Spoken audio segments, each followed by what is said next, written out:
जय माँ संतोषी। प्रिय भक्तजनों, आज इस वीडियो में सुनेंगे संतोषी माता की व्रत कथा। एक बुढ़िया माई थी जिनके 7 बेटे थे। उसमें से 6 कमाते थे और एक न कमाने वाला था।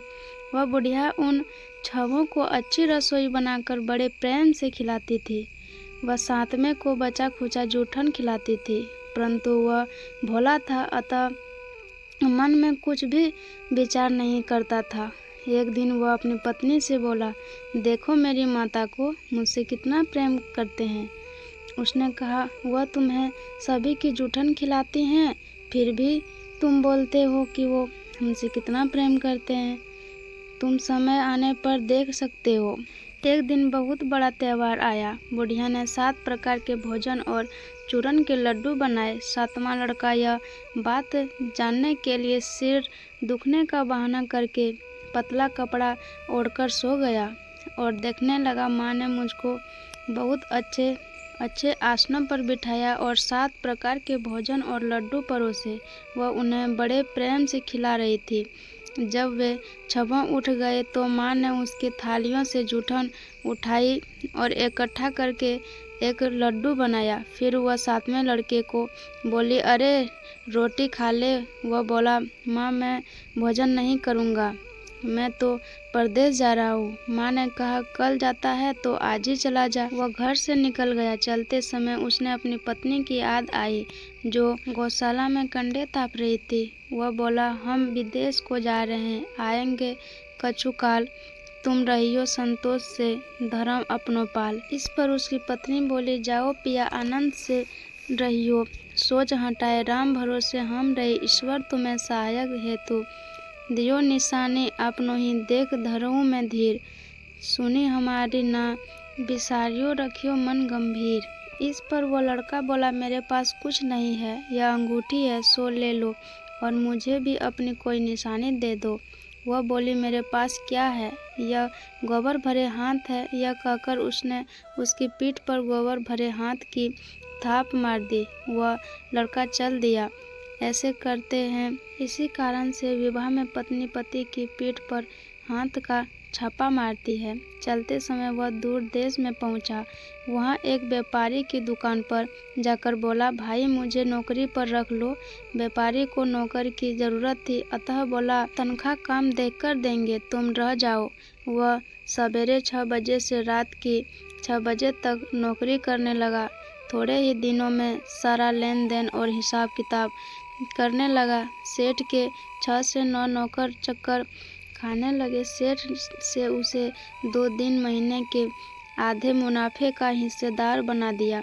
12 वर्ष में वह नामी सेठ बन गया और उसका मालिक उस पे भरोसे काम छोड़कर कहीं बाहर चला गया। उधर उसकी औरत को सास और जेठानी बड़ा कष्ट देने लगे। वे उसे लकड़ी लेने जंगल में भेजती, भूसे की रोटी देती, फूटे नारियल में पानी देती। वह बड़े कष्ट से जीवन बिताती थी। एक दिन जब वह लड़की लेने जा रही थी तो रास्ते में उसने कई औरतों को व्रत करते देखा। वह पूछने लगी, बहनों यह किसका व्रत है, कैसे करते हैं और इससे क्या फल मिलता है? तो एक स्त्री बोली, यह संतोषी माता का व्रत है। इनके करने से मनोवांछित फल प्राप्त होती है, जिससे गरीबी, मन की इच्छाएं, राज के मुनाफे, कलह, रोग नष्ट हो जाते हैं और संतान सुख, धन संपदा, शांति, मनपसंद वर मिले।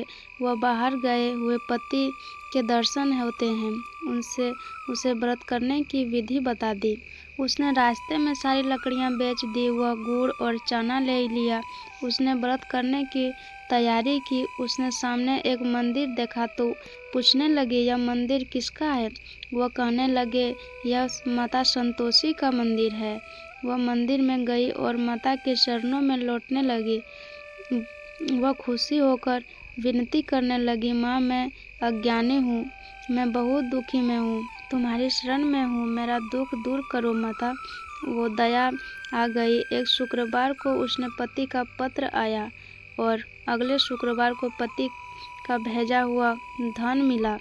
अब तो वो जेठ जेठानी और सास नाक सिकोड़ कर कहने लगे, अब तो इसकी खातिर बढ़ेगी, यह बुलाने पर भी नहीं बोलेगी। वह बोली, पत्र और धन आवे तो सभी को अच्छा है।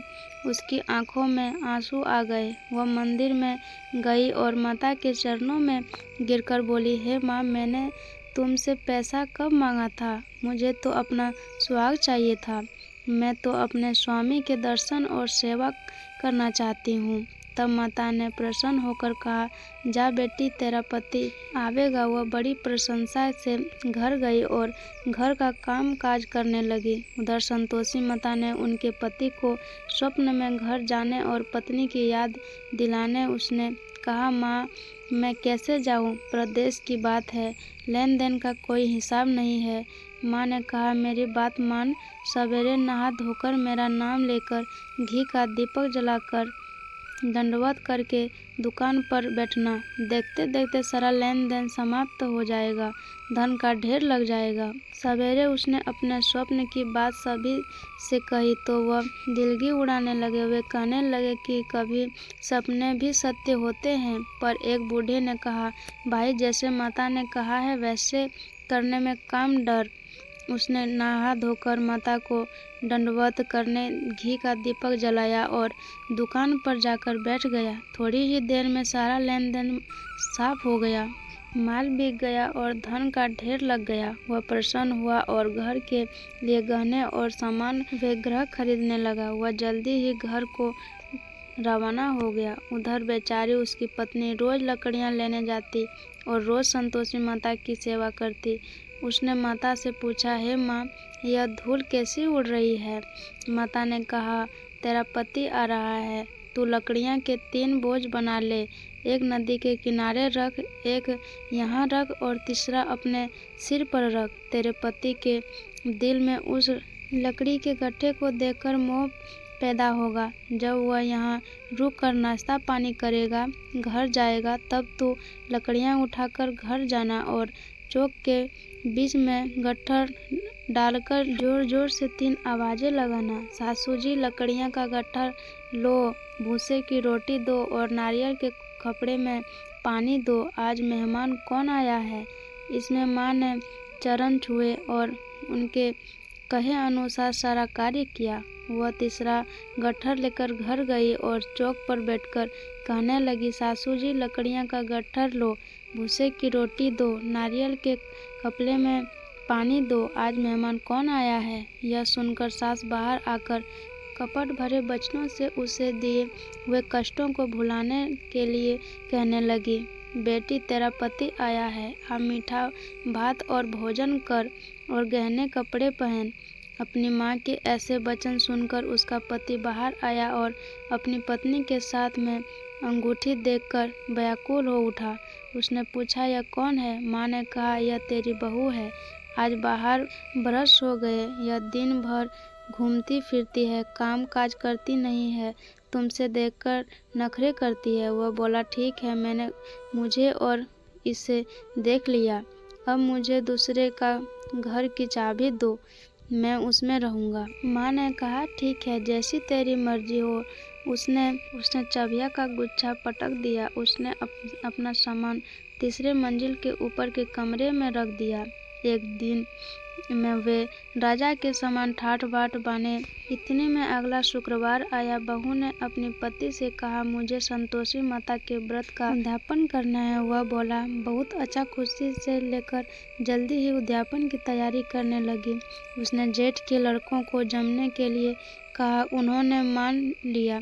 पीछे से जेठानियों ने अपने बच्चों को सिखाया, तुम खट्टाई मांगना, जिससे उनका उद्यापन पूरा ना हो। लड़कों ने जानबूझकर खट्टाई मांगी। बहू कहने लगे, भाई, खट्टाई किसी को नहीं दी जाएगी, यह संतोषी माता का प्रसाद है। लड़के खड़े हो गए और बोले, पैसा लाओ। वह बोली, कुछ ना समझ सकी उसका क्या भेद है। उसने पैसे दे दिए और वे इमली की खट्टाई मांगकर खाने लगे। इस पर संतोषी माता ने उस पर रोष किया। राजा के दूत उनके पति को पकड़ कर ले गए। वह बेचारी खड़ी खड़ी दुखी हुई और रोती हुई माताजी के मंदिर में गई और उनके चरणों में गिरकर कहने लगी, हे माता, यह क्या हुआ? हंसाकर आप तो मुझे क्यों रुलाने लगी? माता बोली, पुत्री, मुझे दुख है कि तुमने अभिमान करके मेरा व्रत तोड़ा है और इसकी जल्दी सब बातें भुला दी। वह कहने लगी, माता, मेरे कोई अपराध नहीं है, मुझे तो लड़कों ने भूल में डाल दिया। भूल से ही उन्होंने पैसे दे दिए। माँ, मुझे क्षमा कर दो, मैं दोबारा तुम्हारा उद्यापन करूँगी। माता बोली, जा, तेरे पति रास्ते में आता हुआ ही मिलेगा। उसे रास्ते में उनका पति मिला। उनके पिछले वह बोला, राजा ने मुझे बुलाया था, मैंने उससे मिलने गया था। वे फिर घर चले गए। कुछ ही दिन बाद फिर शुक्रवार आया। वह दोबारा पति की आज्ञा से अध्यापन करने लगी। उसमें फिर जेठ के लड़कों ने बुलाया। जेठानियों ने फिर वही बात सिखा दी।